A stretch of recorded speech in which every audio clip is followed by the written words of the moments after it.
everyone, happy Wednesday. So today I'm super excited because we are going live with my friend Allison. So Allison is, both of us are in the same mentorship group with Rachel Peterson, and oh, here she is. All right, we're gonna bring her on, and she helps all that sort of stuff. So we're gonna chat about. Let me just accept her on here. I think I got it. There we go. Hello.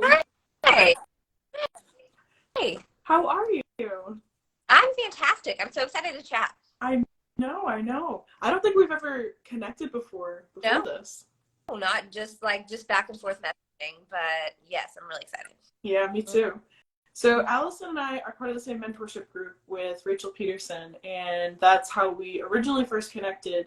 Um, and we've actually done a video summit together before. So you talked about what Lazy Girl content creation hacks? Yeah, I talked about basically how to create TikTok content without it taking a ton of time. Yeah, I would love to dive into that today. But first, if you want to introduce yourself, talk about your business and stuff like that. Um, yes, so I am a freelance social media manager, but I also mentor social media managers. So I'm a former teacher, and I 2 years ago quit my job and really started from zero to nothing and built a social media platform and built a business. And so that not only kind of equips me to teach about TikTok for business, organic social media growth, but also during that time, I had the chance to work with clients in dozens of industries, whether doing their one-on-one management or consulting. And I specialize in TikTok management skills to really help business owners get on short form video platforms, because I noticed that that was a really big gap and people didn't know how to A, that task, or B, grow on those platforms. So that's what I primarily do for my clients. That's awesome. So I think we're very similar in the fact that we worked with clients and like on TikTok and on Instagram and doing like videos and stuff like that. So you're really big into like repurposing content, right? Yes, it's my favorite. Yes. So if you do you want to talk a little bit more about that and like what you kind of do with your clients and Yes, stuff? I do. So there's a very important caveat to this. If you're going to outsource any short form video, or like if you're going to outsource Facebook, Instagram, TikTok, if you want all these things done for you, there has to be a space in which you're divulging like your intellectual property somewhere. So that could be on a blog, if you've written a book, if you have a course, if you do longer form YouTube content, if you have a podcast. There needs to be a place for a freelancer or someone on your team to go in and learn a ton about what you do and the way that you think. There's other ways around that, like I can prompt my clients for tips for losing weight, for example, if they're a weight loss coach, but and like that just makes it so much easier, because then someone like me is able to go in and just learn and geek out on all this information that already exists in the world. And so from there, there are so many things that already exist that I can pull from, like YouTube videos. But what I really like to do is give my clients video scripts and start there. And I tell them, okay, here's exactly what I need filmed. And this is based off of their target market research and what they already have out into the world. So I might have them make 16 videos. I would say 16 TikToks, but they're not just for TikTok. So 16 videos that I then tweak for TikTok, Instagram, Facebook Reels, and YouTube Shorts, and Pinterest Idea Pins in some cases. So it can go even further than just TikTok and Reels. I also have them, anytime they're doing something throughout the day, I have them create like B-roll videos. So I always have this bank of stuff that I can make content from with my existing knowledge about them. Basically, if they don't have time to film anything. And then from there, like they don't have to give me carousel ideas for Instagram. They don't have to give me post ideas. They don't have to give me text-based ideas, because I mean, they're getting that from their video content, from their existing content, or whatever. But basically the flow that I do is I have them create videos, and those videos they go to TikTok, Instagram, YouTube Shorts, whatever platforms we decide fits with their goals. And then I create posts, and those posts are then repurposed to multiple platforms. So if I have a carousel post idea, I might use that for carousels, the little swipe throughs on TikTok. I might use it for a carousel design on Instagram, and I might use it for just a still post with a candid photo of them on Facebook. And so the thing that people mess up about repurposing is really like just doing the exact same thing on every platform, or just like stripping off the watermark and throwing it up there. And of course that's better than nothing. We want content to be there, but there's a way to tweak things slightly to where you can get the most bang out of that content, and it's actually with the platform that you're putting it on. And we all know, or something, if you don't know, platforms like when you play with their toys. So you want to try to use like some in-app effects as well when you're doing that repurposing for video. Oh my god, that was just so much golden information right there. Yeah, for anyone like tuning in and listening right now, like that is just like worth probably like hundreds of dollars, right? What Allison just said right there, like that's insane. And when I was working with clients doing done for you services, we do the same thing where we'd have sort of like a content hub. So for some of our clients, that was their podcast, and then we just make sure that they're filming during their podcast, and then we take that video and put it onto YouTube, and then we take that YouTube video and splice it up into TikToks, and then put that onto Reels and stuff like that too. You can extract quotes. So that's definitely key, is like just having one piece and then like taking as much information from it as you can. Yeah, and I'll give you just a practical example. Like if you're doing this for yourself and you don't have somebody outsourced yet, this is something you can start doing. And then once you have the bandwidth and the finances and the ability, then you can start outsourcing little pieces of this process. And so like if you start from so for example, yesterday I was creating a video about 5 ways to monetize your social media. And then I created that video, and then I was like, okay, well, this would be a good carousel post. So then I made a carousel out of it. And then I was like, okay, well, then I can break this up into tweets.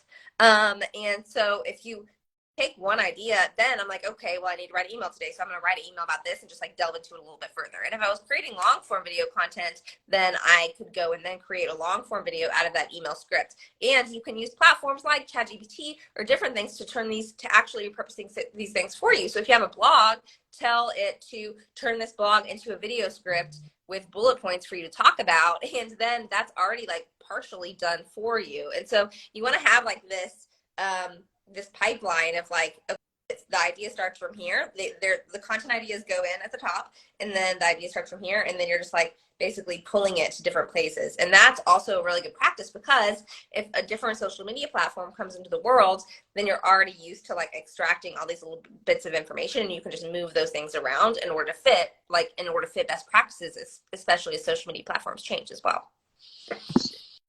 Yeah, for sure. So when you are taking those videos, what do you do differently with TikTok versus Instagram versus YouTube Shorts? Because obviously, like you said, you have to kind of make it for each individual platform so that it performs better. Yeah, so YouTube Shorts is a little different because I don't prioritize that as a platform for most of my clients, but it's somewhere that we can go ahead and repurpose all of our stuff. So a lot of times I am just stripping the watermark and throwing it on YouTube Shorts. The key to that is making sure that you upload it like in real time, like not in real time, but you upload it directly via YouTube Shorts instead of a third party. They just perform better. But Instagram and Instagram Reels and TikTok are interesting examples. So right now, if you are an active TikTok user, you know the TikTok started with trends, but now if you're scrolling, you're seeing a lot less trends and a lot more content that is evergreen. This is because it's taking, on average, the videos on the For You page are actually 2 to 3 weeks old. They're not 1 to 2 days old. And so if you are doing a trend, okay, like that's not going to be relevant like 2 to 3 weeks from now oftentimes. And so there's this big shift towards evergreen content. Now that is because has gotten some flack, so they're putting things through more processes in order to make sure that the videos are legit. But it's also because they're wanting to make a shift towards a more educational platform. So the TikTok videos that are doing really well, some still, like, it'll get you quick wins to have those short little nuggets, but educational original content is doing better on TikTok. And we're talking like videos from 45 seconds to 1.5 minutes, like in that range. Now the videos that perform the best on Instagram are still sub 15 seconds. So you can still build authority and get a little bit more traction with a speaking video on there. But like, honestly, if it's shorter, it's going to do better. And so for example, I just finished editing a 2.5-minute video that I'm going to post on TikTok today. And I can post that on Instagram, and I probably will. But then what I'll do is I'll take a B-roll video of me sitting and typing in my computer, and I'll click the high notes, and I'll just like write them over the screen and then say more info in the caption. And then I'll write a little bit more info in the caption that I'll then repurpose to like an email or something. Another way to do this is to take, like, I was giving 5 tips in a TikTok video.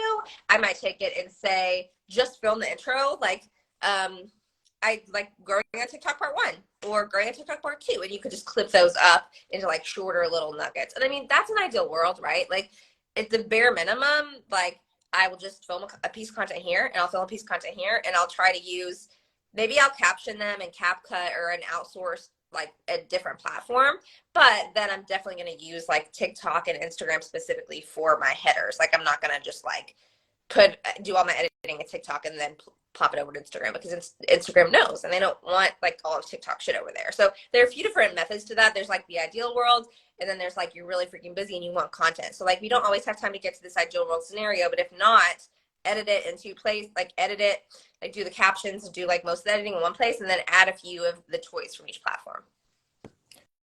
Yeah, I've noticed with TikTok, it's very like you said, it's making this massive shift from like quick trendy videos to more like education. Like it's more talking head videos on TikTok now, which is kind of interesting because like when we first got started with this, like I'd say like a year or two after COVID, like everyone was like, hop on these trends, like this is the only way to grow, like don't be doing talking head videos. And like you said, like now some of my videos on TikTok that I posted like even 6 months ago are popping off, and they're not the trending videos.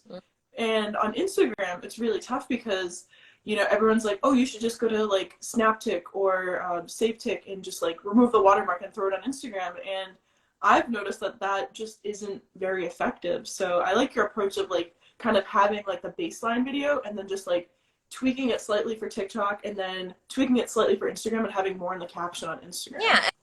And I mean, like, in a fantasy world, we would create different things for each platform, but that's just dumb.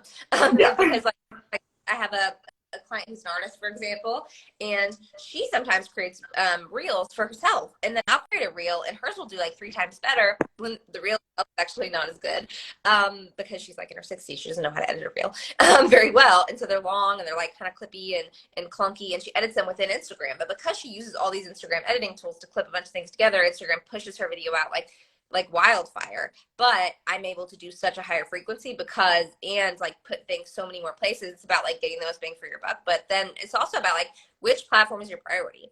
So if growing on Instagram was my #1 priority over TikTok, then I probably would do a lot more editing on Instagram. But if growing in multiple areas and having a multi-platform approach is my priority, which is what I recommend, is meeting people where they're at, then I would just edit the video elsewhere.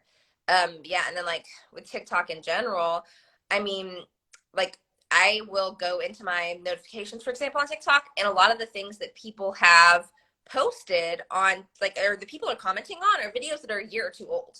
And so my videos from like a year or 2 or 6 months ago or 3 months ago are still gaining traction, or still getting me clients, or still getting me results years down the line, which is what I think is the beauty of TikTok, because that is not happening with Instagram. Yeah, no, I definitely see that like whole shift as well for sure. So one thing I wanted to ask you about, because you're a digital nomad, right? Yes. So how is that like working with clients while you're traveling 24/7? Like how does that work? Because I imagine the time zones probably screw you up a lot. Okay, yeah. So there's a few different things about this. So if you're a freelancer, you have to, like, if you learn from our mentor, you want to have a how we work document, which is basically like this is my business by design. These are basically my boundaries, and I'm just letting you know them before you work together. But and it just honestly, it eliminates 90% of conflict that I used to have before, because like, you know, I have 10 messages in my box right now from clients, and I could like jump at them, because some of, like, all of the clients, they're always going to think it's urgent, right? They always like think it's urgent. Okay. And it's not, #1, but #2, like I put in my how we work document that I get 24 hours notice to respond to anything. And is that going to change the way that we work together? Yes. But like, I'm sorry, like I'm going to need things for more than 24 hours before they need to be posted anyway. It kind of forces them to work a little bit more ahead at minimum. But because of that, it eliminates a little bit of the time zone issue, because if I'm asleep when they message me, you know, like that sucks, but it just is what it is. I'm not going to answer until my business hours and what I've set up for myself and my business by design. But, you know, I started traveling and working in May of last year. So it's been almost a year that I started doing that. I always traveled, but I never had traveled and worked. And then this became my full-time lifestyle this January. And I spent 3 months in Europe. So January, February, March. And then I'm about to go back to Europe. Then I'm going to be in the Middle East and I'm going to be in Colombia. And so the important thing about that is, number one, like, it's kind of cool actually when you're over in Europe because you're 8 hours ahead. So if I have a deadline on Monday, I can do it at night, like at 7 o'clock. And so I'm kind of like, I don't hate that. When I got back, I was like, crap, like I have to do things on time now. That sucks. But like you have to get a VPN and make sure, like, which is basically makes it look like you're over here. That is really, really important. I actually lost a client last year because it basically it pushed all of our clients, like, and I mean, this is something that, learn from my mistakes so you don't do it, but it pushed all of our clients to Portugal because I was Portugal. So, and I got a VPN once I realized, and I tried to fix it, but it was like, it was a brand new TikTok account. So TikTok was fully ass convinced that she was Portuguese, and I couldn't fix it. I didn't know how to fix it. And so it's important that you have a VPN so it makes it look like you're in the area that your clients ideal target audience is. This is also really nice if you have clients in other countries. So I've had clients in Australia, and then that as well. You have to make sure that you're connected to Wi-Fi when you're using your VPN, because if not, then if it's just like connecting through data, that it's going to tag that as your location as well on TikTok. And I can't get a SIM card from wherever I'm from on my work. So I have two phones, because like basically all of my work stuff is on this phone because I'm not going to get a SIM card. This is just going to be connected to Wi-Fi, and my SIM card from like the country I'm in is going to be on my personal phone. And that's because your location is also determined by your SIM card. So there's three folds to that. Like you have to make sure your location is in the right way. The only other challenge that I really think is important to address is like basically time management as far as that goes, and communication with clients. So like, I pick one day a week where I will take calls at night. So on Wednesdays, I will take calls like pretty much all day until it's like unreasonable for me. So at like 11 p.m. So that way my clients have later times as well. And then I only do one day a week. And like, that's just an important thing for me. Like, I don't want to be, if I want to go scuba diving on a Tuesday, I want to be able to, and I don't want to know that I have client calls lined up. The second thing is I don't tell my clients when I travel unless absolutely necessary. And this is important because there's this like weird psychological thing. If I had an assistant, for example, and she was going to be like traveling and moving around and in a camper van every day for the next year, I, as a business owner, would be like, oh gosh, I hope she can still do my stuff. And I would start getting anxious about it. And then when she didn't reply, I would get a little bit more needy. And so what happens is if you tell the clients you're traveling, then they will end up actually contacting you more, wanting more from you, and actually raising their standards. And so I just don't tell them.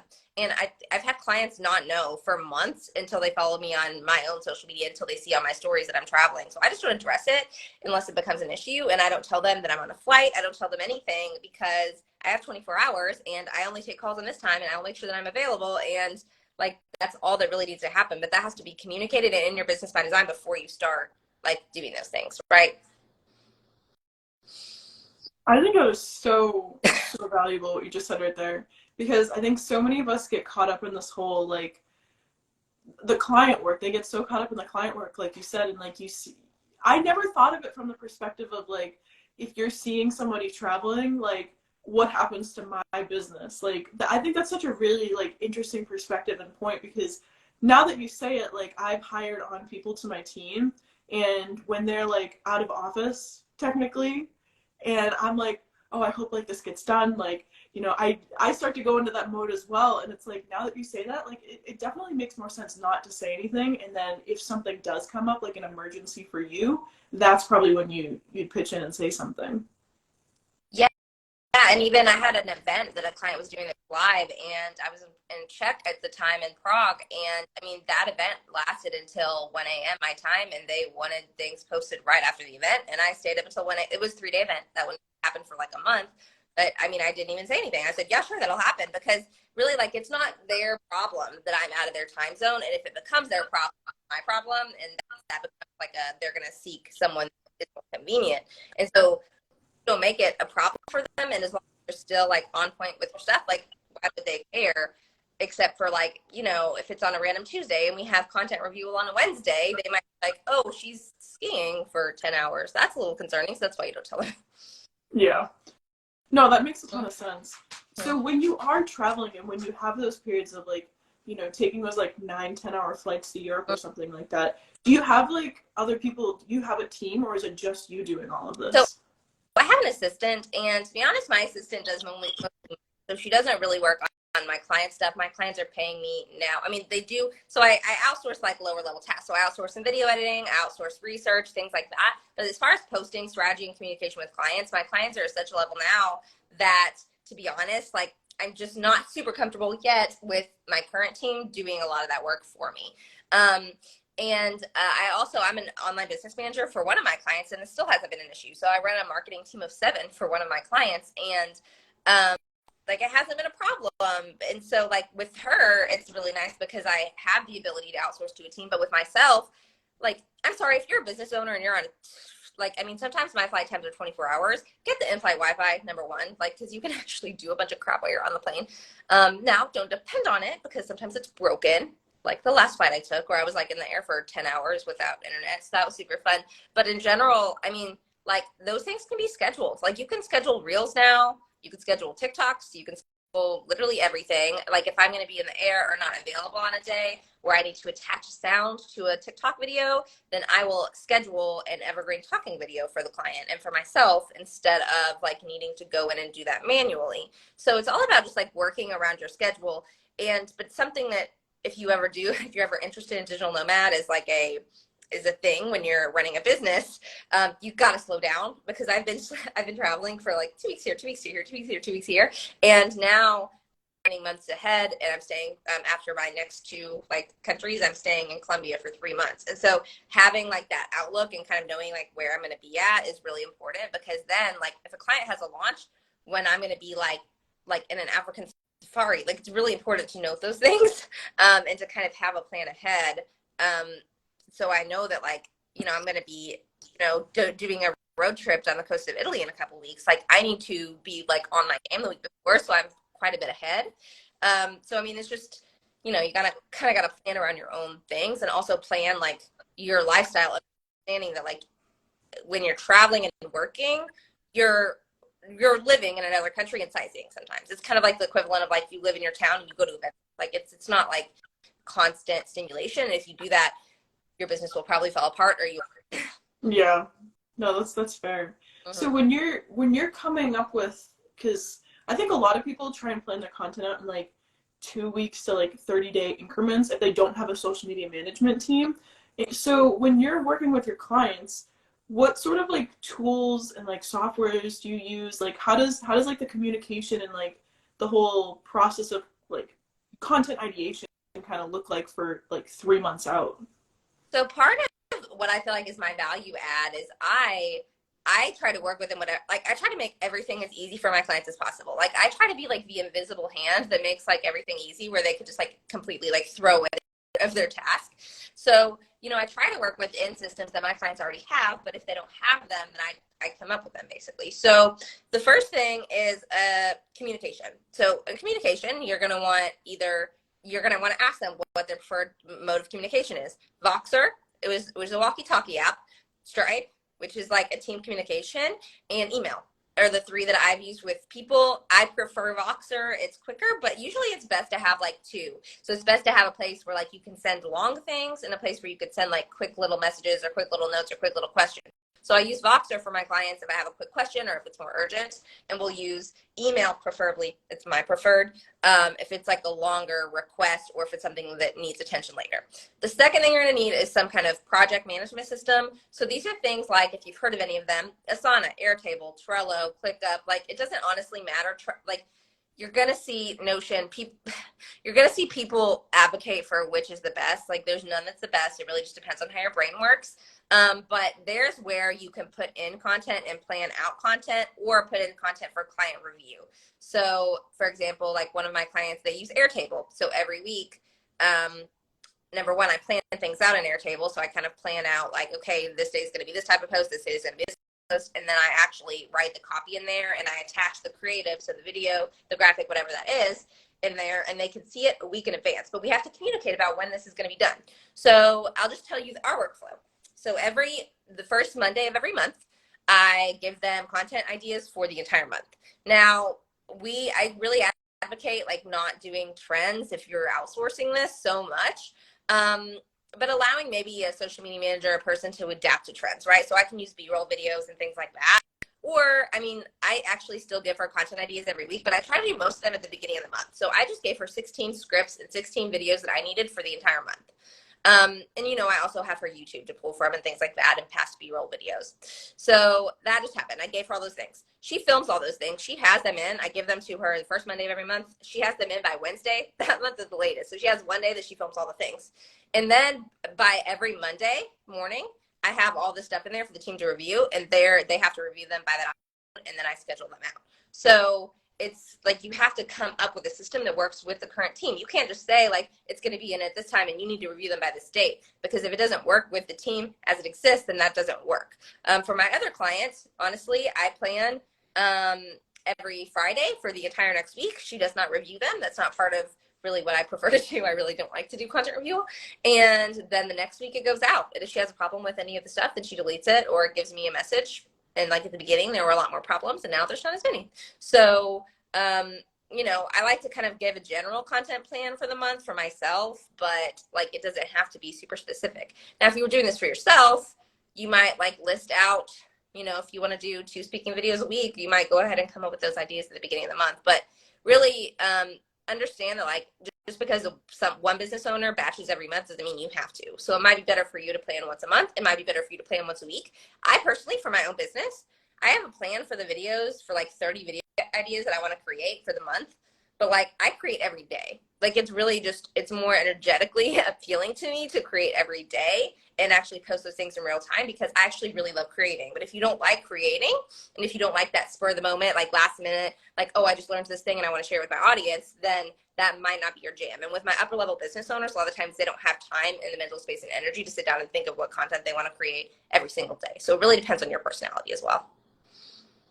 Yeah, I think what you just said about like it's kind of different for everyone is key, because like for me, I'm similar to you where it's like I'm more spur of the moment. Like if I'm feeling the vibe and feeling the energy, like I'll put a piece of content out, and like I'll also have a few in my backlog. So if I don't have an idea for that day, then like I'll just go post it from my drafts or something. But I think that's super important that you create a schedule that works for you. Like I have to film on Mondays, otherwise like it won't get done the rest of the week, because Monday is like a fresh start for me, and like that's the one day I'll like put on my makeup, like do my hair look kind of nice, not have like sweatshirts and sweatpants on. But like if I don't do it on Monday, like it won't get done the rest of the week. So, but other people like they prefer to do it on Fridays because it's more of a chill day and they can just like relax, and it's like some people have Fridays off. So definitely coming up with a plan that works for you and works for your business model is key. And it's important to know that as your life changes, that changes, right? So when I was at home and when I had a stable home, I filmed my content every Wednesday. This is the only day I put on makeup every week. Now I'm traveling and it's very spur of the moment. But what you said is really important to have a backlog. So anytime I think of something that I think is inspiring, anytime I'm getting ready or putting on my makeup, anytime I'm like cooking a meal and no one's around, I'm doing a speaking video and it goes in my phone. So like it's just in there, and I have videos to edit as an album in my phone. And I think I have 80 in there right now. Like it is a massive amount, because for example, yesterday I had a podcast interview and my phone went dead, so only I have this one, but I had my phone here and I just filmed my answers to the podcast video. And afterwards I went and clipped it up, and it made 20, like she asked me 20 questions. So it made me like, it gave me 20 pieces of content. And even like yesterday I did a get ready with me video. You have those days where you like listen to a podcast and you're feeling like really pumped up and really inspired. And I'm like, I can film on those days. And I'm ADHD too, so this is another part of it. On those days, I can film like, I get really hyper focused, and I can film like 30 pieces of content. Like I'm like on one. And so they just go in my phone, and the editing part is actually my behind backlogs like situation. That's time management. But and that also goes to like, if you're a parent and a business owner, then like make it in the like what would help your audience today. Like you're sitting there waiting, like film a freaking video. I think people make it way too complicated. So I think it's good to have a batch day, but then also realize like you can always just have this backlog and always be talking to your phone. Like if I have an idea, or if I have something that's like, oh, that would be a good post, just make it. Like you can remake it if you want to, but like, I don't know. Like I'm just like, it's rare. And if I just say I'm going to make it, then I'm never going to. So it's important to know thyself when it comes to those things, I think. Oh yeah, definitely, definitely. And I think it's also important to have like B-roll footage that you can use. Like if you're just like at a park or something like that, just like put your phone down next to the bench and just like record you for like a minute or something. And then you can always go back and like put that in Google Drive and just like download those videos when you don't feel like speaking to the camera. Okay, yeah. So this is where we can talk about the content ideas, because this is my favorite topic ever, because I teach clients to do this, because I'm like, okay, so what are you doing every day? What are you doing every day? So for me, I'm working every day. Every day this month I'm trying to do a different hairstyle as well. So I've been filming that. And I'm like, I might even like put marketing tips or like daily life lessons over it with a voiceover. I don't know what I'm doing with them, but I'm doing them, so I'm filming them. I can film myself when I'm typing. I filmed myself when I was typing on my computer on the couch without makeup, without pants on, and a blanket over me the other day. Like, it's just what I'm doing. So film yourself doing what you're doing. But if you're somebody that's more image conscious, anytime you, like, we all know those days where you feel confident, right? Anytime you look cute, film yourself doing whatever you're doing. Like, there's a table right outside with like grass and everything, right out here. So I could go take my laptop and work out there for 5 minutes and film it. And it's B-roll. But also, like, if you feel like you're looking especially cute today, which is not my case today, but so like, and you're like, you know, you're looking cute, you could film a video that's like pointing above your head. You could film a video that's you just like smiling there, and then it could be an intro of like 10 podcast recommendations, and you can do clips behind them. You could film a bunch of like videos that are like sad or like confused or like thinking. And so, I mean, like having these intro videos. So in my phone, I have albums that are videos to edit, B-roll, intros. So those intros are things like, and just having those things. Like if I, for example, I had dental surgery last week, and I didn't have to film anything like at all. But like if I didn't want to film anything for 3 months, I think I have enough video content where I could not film anything. That's a really beautiful place to be, because if something happens, like that also puts you in a really good position to outsource to someone, because you have this bank of things that you can give them to play with. Oh, sorry, I think it just glitched out. I'm good. All right. I always get like calls or like notifications that come in whenever I go live, so I'm trying to be trying to be better about notifying people that I'm about to go live so things don't glitch out.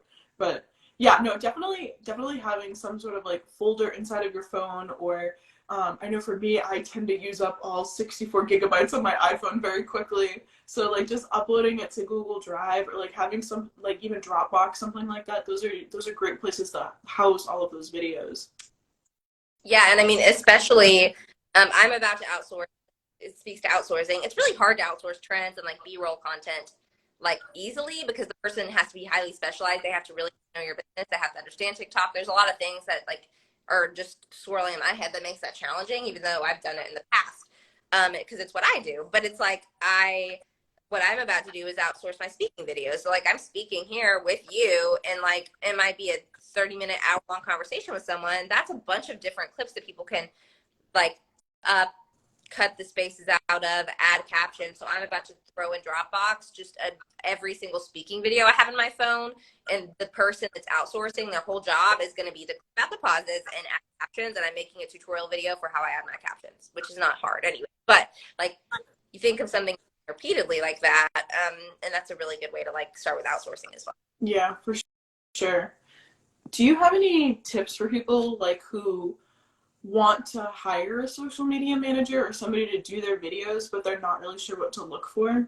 Okay, so I was just talking to a friend about this, because she was about to hire someone for like $400 a month to do like a month of TikTok. And so I personally just have like a list of red flags that I would tell you as a social media manager. Like if you're a business owner, I wouldn't work with someone who charges hourly in social media, because I'm just gonna go through them hourly, because like you have no idea how long it takes them to create a TikTok video. And if my clients had to pay for how long sometimes it takes me to create one of their TikTok videos, because I'm like fiddling around, or because I'm being perfectionistic about it, or because it just takes 2-3 hours to do that kind of video, but they have no concept of that, like they would like shit their pants. Like, sorry, but it's just like they would be so upset that they had to pay that money. So somebody who charges hourly is probably not a very good idea. You want to charge by video or by frequency. Deliverables is what we call it in our world. Number two, as far as I personally wouldn't hire someone to do full social media management for me for less than $1,000 a month per platform. So if they're charging $500 a month for full Instagram or for full TikTok, to me, it's a red flag. I mean, it could just be that they're charging too low and that you just got a spanking good deal. But if you really want somebody that is good in quality, you don't want to bargain hunt it. Think about wedding photography. I always use this example. Like, the cheapest wedding photographer is probably not the one you want to go with, right? Like, there's probably something in there about their quality. It's you get what you pay for, and I know that hurts to hear, but that's just what I was telling a friend earlier. Somebody that, if they're charging $400 for a month to manage your TikTok, I feel like I would question what the quality of those TikToks are going to be, because that's a really low quote, in my opinion, for managing TikTok. You want to look for someone who isn't just a video editor. So if you just hire a video editor to do your TikToks, there's a very high chance that they don't understand TikTok, and that is a problem, or that they don't understand short form video. So you need to ask the question, what is their experience with short form video? What's their experience with TikTok, Reels, YouTube Shorts, like those things specifically? Because if they are YouTube editors or just video editors, they actually might have too high editing processing. They might not know where to put the text. There's a lot of things that go into it. Like, just because someone can edit videos does not mean they can edit videos for TikTok. So it's about short, quippy attention, and that's something they need to know and understand. And fourth is just like, are you going to hire someone to what elements are you going to hire out? So like, you have to ask yourself that question, and that is on the burden of the business owner. So a lot of the times business owners are, and I mean, also as a freelancer, like, you want to ask these clarifying questions, but like, a lot of the times people are disappointed because they aren't getting the result that they want, but they weren't clear about their results. So an example that I know of is a former client hired a social media agency, and the social media agency said that they were going to manage her social media, but she didn't ask clarifying questions or really communicate what she needed. And so they were like, give us the content and we'll write the copy and captions and post it. But she wanted the content created. And she thought they were going to do it all for her. So then she was in the position of having to give them all the stuff. It's like, and what she thought was the price for doing everything was just the price for basically scheduling, writing content, and doing hashtag strategy. So it's important to understand what elements you're outsourcing, because outsourcing someone that will strategize, video edit, do all of those things for you is completely different than outsourcing someone to schedule. So like, you have to understand because outsourcing someone to schedule, of course you don't have to pay $1,000 for that. So it's important to know, like, what are you outsourcing for, and you want to look for a freelancer that's asking clarifying questions about that, and that also communicates that in their deliverables. So I would never just say, I'm going to manage your social media. I would say, I'm doing social media strategy and 3 to 5 TikToks a month, and 2 to 3 Instagram posts a month, and comment responses. And so you want to actually see someone break that down and ideally give you multiple options. So like, those are the things that I would look for, is just like positive signs that this is someone that knows what they're doing. And I will add a fifth one, because it's something I notice a lot of freelancers don't have now that I've worked with multiple teams and multiple freelancers, is a process. So if someone has a process, I'm immediately like more impressed. I don't want to have to lead the thing. I don't want to have to interview them. I don't want to have to ask. I don't want to have to know what's next. I don't want to have to make up what to give them whenever I hire them. Like, they need to be like, these are the things I need from you. And they need to be reducing the burden on you as a business owner.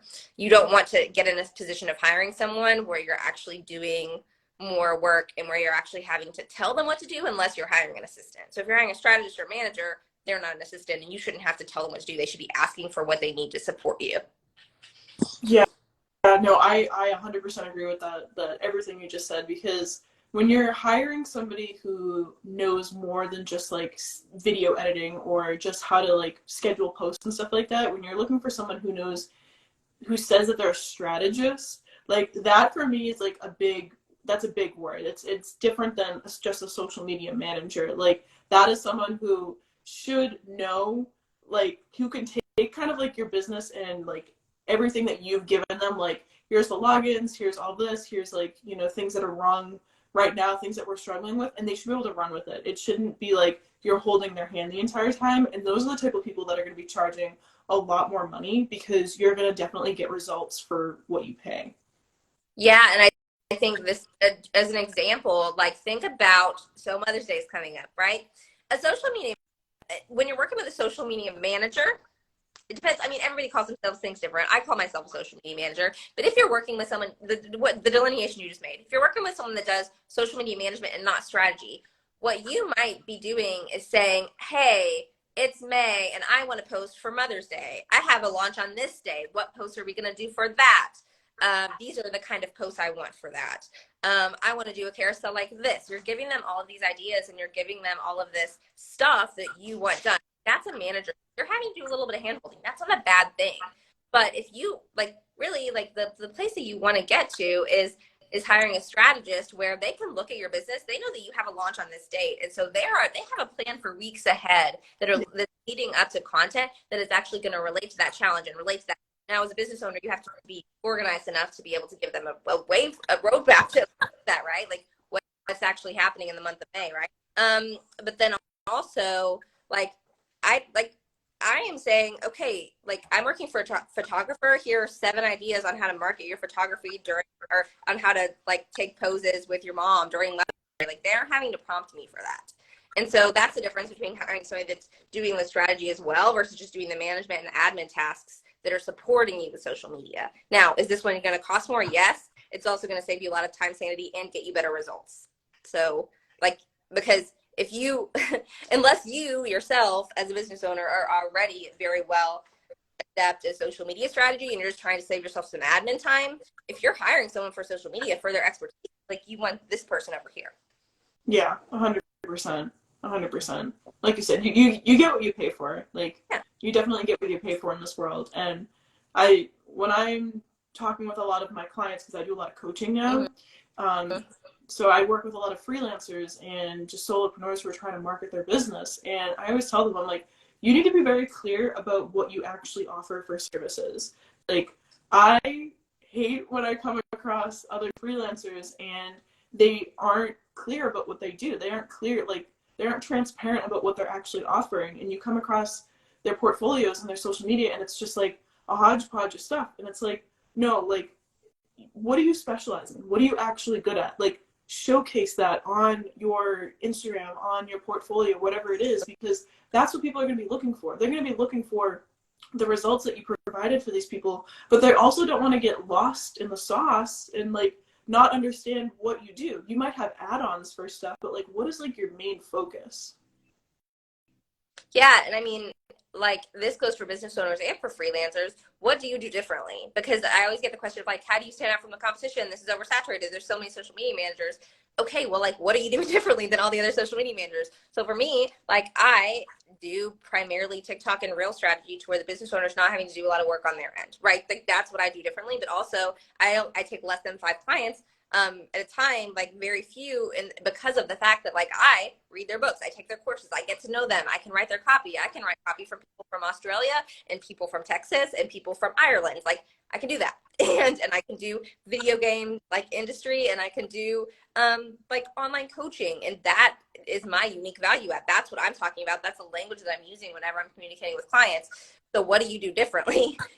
And like it doesn't mean that you can't do other things, right? Like I just told you I do business management for a client, but nowhere in any of my marketing does it say I do online business management or copywriting, because my specialty is this. And even if you're doing other things, even primarily, you want to lead your specialty in the way that you want to go and what you're wanting to be known for, because then like people aren't like, wow, like I know someone looking for a social media manager. Then they're thinking of the 10 social media managers that they follow, right? But if they hear, oh, someone's looking for someone over TikTok, then they're thinking of me because like I'm the one that's delineated myself in that way. But even if you own a business, it's important, same thing. It's like if you're a retail store, like what is your unique value proposition? Say, like what do you do differently? Yeah. And it also comes down to personal branding. Like, what, like, I know you, like, I don't know you personally, of course, but like, I know your brand when it comes up on my page. It's like these bright, bold colors, like talking about travel. Like, that's just Allison. Like, I know that when I come across you. And it's like, if you can find a way to like make your brand stand out, that's going to separate you even more from like all the other people who claim that they're TikTok gurus or Instagram gurus and like do that sort of stuff too, because you're going to have these broad niches and like you're going to narrow it down, but there's still going to be hundreds and hundreds of other people who do the same thing you do. But when you build a personal brand that separates you from the rest, that's what's going to like make people really think of you when you say like TikTok manager or like TikTok expert or something like that. And this is really important because I'm going to be honest, like you would grow faster if I just said, here are ideas how to grow your business on TikTok, and that was all I ever spoke about, I would grow faster. Like I just would. Like my platforms would grow, but my business would be in a less stable place and it would be less sustainable. And here's why. So I started as a virtual assistant. I was a virtual assistant for 3 months and I was like, no, I like social media manager. I shifted. I was already posting on social media, find clients on social media. I just like nuggeted in for social media management things. And then after that, I was like, okay, I'm going to focus more on TikTok and Reels. And then I just kind of like wiggled myself over here. But if tomorrow I was like, actually, like I want to lean into YouTube Shorts, I could start talking about YouTube Shorts and like still use, because I'm still talking about marketing principles. I'm still weaving in my personal life. Like you can shift so much easier if you aren't niching down so hard. Yeah. And if you're a personal brand, and which comes to the fact of like always having those B-roll videos, always having those speaking videos, and not putting pressure on yourself to have this perfect content schedule, and being able to film TikToks in your car, being able to do speaking videos whenever you have a good idea, because again, like that's how people get to know you as a business owner. And it creates this parasocial effect where you're building trust. So honestly, like whatever industry you're in, I really think that is super important to continue that, like, you know, like get excited about teaching your thing and then just use like video and media as a vehicle to get that way. I view social media as a microphone. Like it's not about if you actually like social media. As people like, I hate social media. I'm like, okay, well, do you like what you do? Like start talking about it then. It put a thing phone in front of you and talk about it. Like I'm just like it's just the vehicle. It's the difference between how we used to write emails or blogs and now we're shifting more towards video content, right? Yeah. Also, for sure. But yeah. Yeah, emails and blogs. Like, I tried doing a whole blog thing for a while. Not for me. It's definitely, video is definitely the way to go for me. But like, it just depends on like your personality too. Like, I fully believe that anyone can get in front of the camera. It's just figuring out what makes you comfortable, figuring out what kind of like lights that little spark inside of you that makes you want to talk about something. Because if you get in front of the camera and you're like, here are 3 tips on blah blah blah, and it's like it's not something that like makes you excited to talk about, it's gonna come off as force. It's gonna come off as you're not gonna have fun with it. You're gonna hate the process and you're gonna resent social media. But if you get on there and you start talking about things that actually like light you up inside and things that you're passionate about, then it's going to make the whole process so much more fun. Yeah, and I mean, this is really important when it comes to, I'm very extroverted. I think people can tell that by my videos. But Yes. I mean, yes, probably, but actually I know a lot of introverts that present very extroverted on video content because they're in the comfort of their home. But like, I'm very loud, I talk quickly, I'm energetic, I dance, like, but it's important to have the caveat that I always have to remind people because they think it's very much like that I can get on camera and that I can talk and that I can speak, which again, I like to talk, so it's fine. But at this point, like you can do those things too, but you are gonna do it in your own way. Like you might be a little more soft spoken, but you can still like come through with confidence. And like, you know, I used to hate looking at myself. So I used to like block my phone camera and not look at that. I used to like put on pump up jams before I filmed anything or before I got on calls, or like I still do sometimes if I'm super nervous because that's what made me comfortable. So like if you're the type of person that putting on like gangster rap is not going to help you in that way, but like making a nourishing cup of tea will, like that's what you need to figure out for yourself, like what makes you feel cozy. So for one of my clients, she really freezes up when she's like this. If she puts the camera on and stares at it, she's like so stiff. But I'm like, just show me like so she's an artist. So I'm like, just do the work and talk while you're doing the work. It's so much more natural for her. So it's about like, yeah, like how can you get in your comfy zone? And there was a comment up a little bit for beginners. Where do you need to practice? My best tip for that is practicing, well, 2 things. Number one, you can practice on your, like, I think the best way to practice is on your own stuff. So anything that I do for a client, I practice on my own stuff first because I want to make sure that it works. And because I can get good at it and refine the process that way. And it's also like I was able to build a portfolio pretty quickly because I was able to show that I could do graphics, that I could create a personal brand, that I could film videos, that I could edit videos. It's literally a public portfolio. And so if someone's to look up a social media, like if they have 3 social media managers that they're considering and they look all 3 of them up on Instagram, only one of them has content and they can see that their content is well designed, well edited, all of these things. Of course, that's going to be the person that they're going to have more confidence in because they're actually doing the thing and not only doing it, but they're doing it publicly. Number 2 is like either offer free consultation, not work, free consultation. Yes, big difference. A free graphic. like a free graphic for a business owner or 5 graphics, not like 3 months free. Okay. Like this is a very important delineation. Or make up a business, like literally make up a business and go pretend create content for them. Like if I That's how I first got started. I actually started as a copywriter, and I had no experience copywriting. And I asked like my boyfriend if he could just like place a quick order for me from like this random construction business. And like that was kind of like my first few pieces of work was I made up these businesses and used those fake businesses as example work, and it well, works. I mean, like do it with crap. Like I mean, like literally. So what are you into, right? Like what is the hobby you have? So for example, um like I really like to travel, and so like if the next place I go, I could pretend like I'm doing the social media management for that travel place, and I could make 9 sample posts, and I could even like design a faithful Instagram feed for them, and I'm actually going to do this, so that's why I'm talking about it. So I'm so I'm I'm going to take pictures while I'm there and have pictures. I'm going to do a carousel with like information.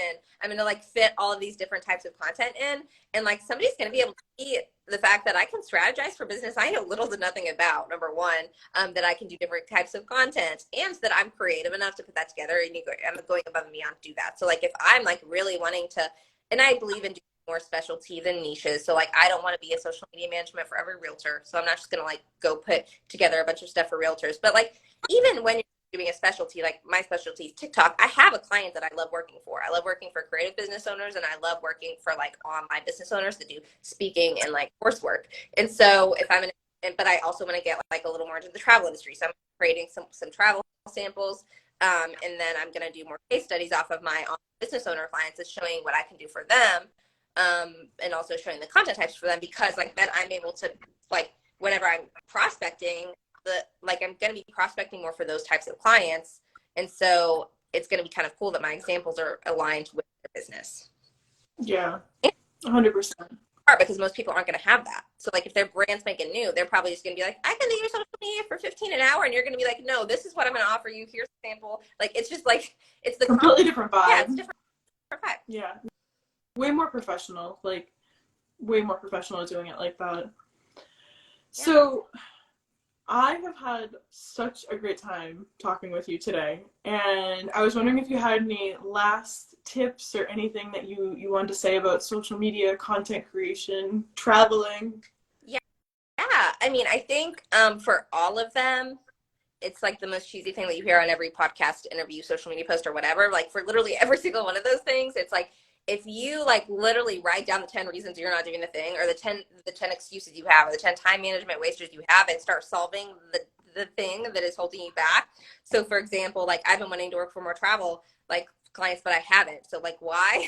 So like I need to start like writing down those. Well, I'm nervous because I've never done it before. Well, and like start actually solving for those, or start actually working through the mindset things, and giving yourself the proof that is negating that. So if it's like I've never worked with one of those before, I could say then like I've worked for these industries, and this person had worked with those people and she didn't have experience. Like I'm able to like almost like convince myself otherwise, because all like a lot of the stuff is just negative mindset. So if creating TikTok is the thing that's holding you back, if starting as a social media manager is the thing that's holding you back, if you want to travel more and that's the thing holding you back, like you have to actually see, okay, well, like you aren't taking action. Like somehow action trumps anxiety. So where are you not taking, like what anxieties are keeping you in the place that you're in, and how can you start to break those things down instead of staying stuck? So I think that applies to pretty much everything.